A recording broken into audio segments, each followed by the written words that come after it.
Olá! Agora a gente vai começar a parte de dinâmica de partículas. E para começar, acho que um bom passo é a gente falar o que é dinâmica de partículas. Dinâmica é a descrição não só de como o movimento acontece, mas do porquê que ele acontece, como acontece. E de partículas porque a gente ainda vai tratar quaisquer objetos como pontos.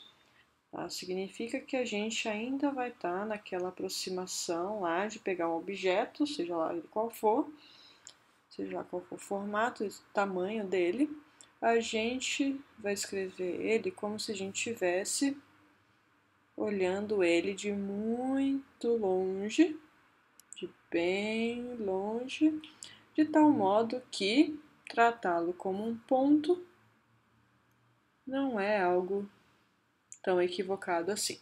Depois a gente vai melhorar isso, tá?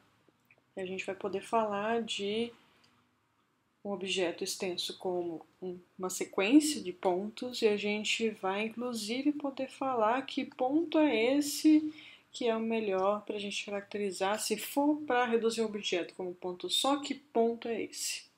Isso é a parte 3 da disciplina. A parte 2, a gente ainda precisa dar o primeiro passo para fundamentar isso tudo, que vai ser tratando ainda o objeto como um ponto. E daí a gente tem que a cinemática dava para a gente o quê? A descrição do movimento desse ponto de acordo com algum referencial. A gente tinha aqui, por exemplo, um referencial R, o vetor que sai da origem desse referencial R para a posição desse ponto era o vetor R. E daí, a forma como esse vetor R, a forma como a posição do objeto muda, é a grandeza cinemática chamada velocidade, cuja mudança caracteriza justamente o conceito de aceleração. Tá? E essa ideia de como alguma coisa muda é justamente o que corresponde a uma operação matemática chamada a derivada de uma função. Tá? Então, se a gente pega a função posição e faz essa operação, a gente obtém como resultado como que essa função está mudando. Como a posição está mudando é a velocidade. Como que a velocidade está mudando é a aceleração. E a gente pode fazer o inverso também, fazer esse caminho no sentido inverso, que é o seguinte: se eu sei a aceleração, será que tem como eu saber a velocidade e a posição? A gente viu que é o seguinte: se eu tenho aqui um gráfico da aceleração em função do tempo, tá? Sei lá, gráfico aqui. E eu pego um instante inicial aqui, um instante final, tá? Ou então um instante t0 e um instante t qualquer, tudo bem? E calculo essa área aqui, essa área vai dar justamente a variação da velocidade. Que é v de t? Não, isso aqui é v de t menos v de t0. E daí surge aquela condição inicial, que é o v0 que aparecia bastante lá em movimento de projétil, mas em qualquer movimento, quando a gente for analisar a velocidade, sabendo a aceleração, vai aparecer esse v0. Tá? Porque é isso que a matemática consegue dar pra gente. Mesma coisa com o gráfico da velocidade, digamos que seja aqui, velocidade em função do tempo, seja alguma coisa assim. Erro feio, erro rude. Então, né? Se a aceleração está positiva e crescente, era pelo menos para a velocidade estar crescente e cada vez mais crescente, não é mesmo? Então, eu dei uma erradinha aqui, tá? Era para a velocidade se positiva, se começa positiva, aceleração positiva então está crescente, se a aceleração está cada vez maior, então a velocidade cresce cada vez mais rápido, então algo apropriado seria isso daqui, tá? Mas, dito isso, segue o jogo. Velocidade no instante t0, no instante t qualquer. Essa área aqui vai dar pra gente a posição? Não, vai dar pra gente o deslocamento. Isso aqui eu tô pegando a componente x, tá? E a gente tem que lembrar que posição, velocidade, aceleração são grandezas vetoriais, o que significa o quê? Que elas são? Elas têm não só módulo, mas também sentido e também direção. Tá? Porque lá no movimento retilíneo, a gente tinha já não só módulo, mas sentido. A gente escrevia isso com um sinal positivo ou negativo. Agora aqui a gente tem isso para x, tem isso para y e tem isso para z. Tá?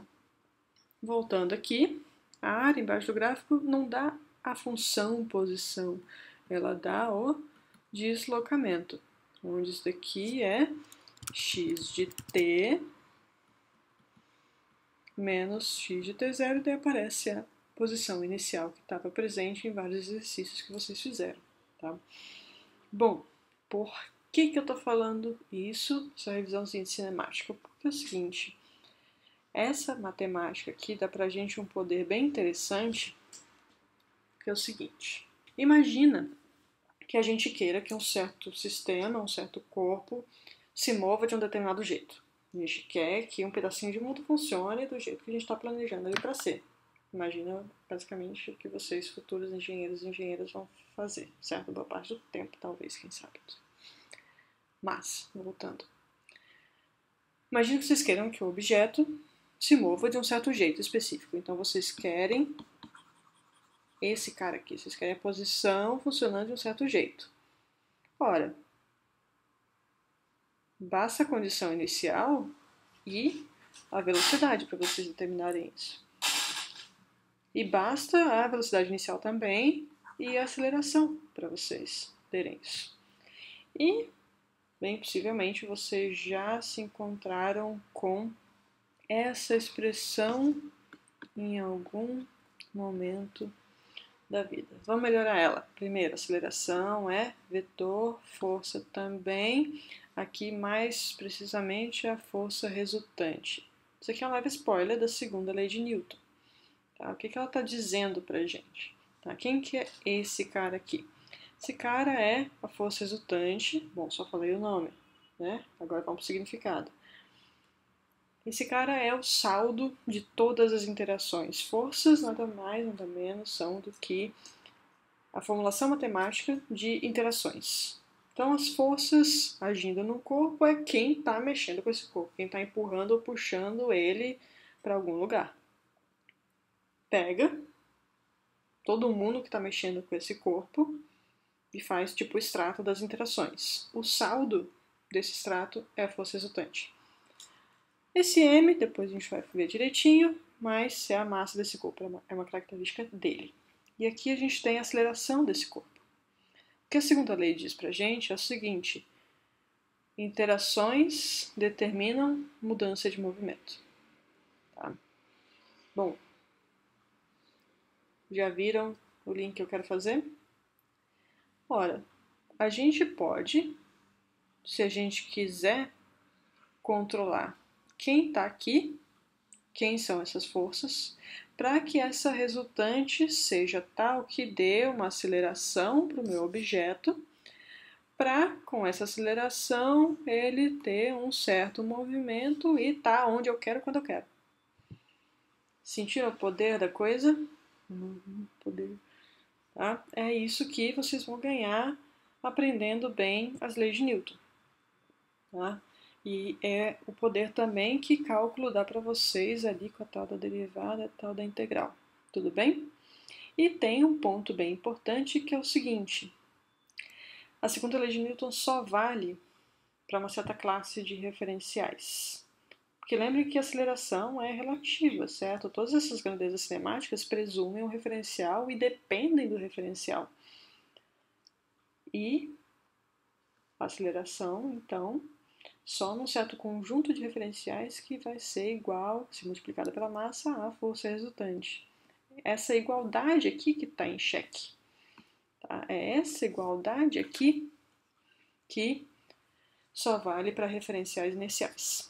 Então, no próximo vídeo, a gente vai ver o que são referenciais iniciais e o que a primeira lei de Newton tem a ver com isso. Até já!